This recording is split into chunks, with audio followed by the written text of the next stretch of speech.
I'm hoping it will impact other people in the future, so people will not suffer what we suffered, and that's what I'm hoping for.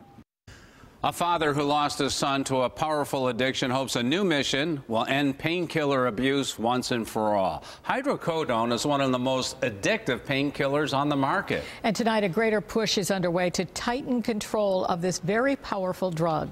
News 4's Nalina Shapiro is here with more on this. Nalina? Jackie and Don, hydrocodone is a legitimate prescription drug that's abused. If the FDA approves a drug panel's recommendation, Senator Chuck Schumer and a local father turned activist think more lives will be saved.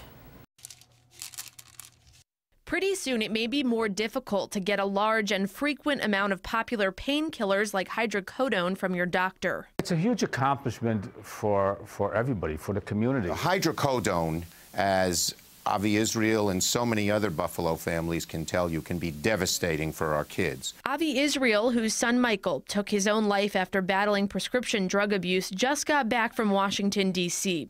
He was on a panel that fought to move highly addictive and widely abused painkillers that contain hydrocodone to a more restrictive Schedule II list. Basically, the government would look at hydrocodone as a more dangerous drug.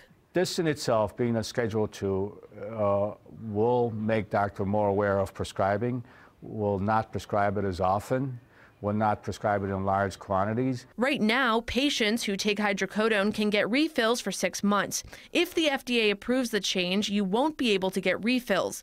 Instead, you'll need to get a new prescription from your doctor in person, not over the phone. The number of pills prescribed for something like a wisdom tooth will also be less. If it might seem like a small step to some, going from 3 to 2, do you consider it a small step? No, it's a huge step. I'm really happy they did it. I just hope they follow through now. Senator Chuck Schumer says he will be pushing hard for this change that he thinks will save lives here in Western New York. I don't know how it would impacted Michael. I'm hoping it will impact other people in the future, so people will not suffer what we suffered.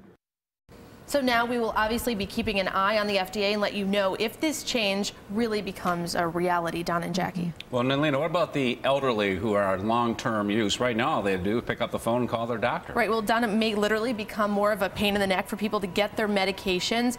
But if it becomes more difficult for addicts, Senator Chuck Schumer thinks that putting these extra safeguards in place will be worth it in the end. We'll be following it. Thanks so much, Nalina. Now, we're keeping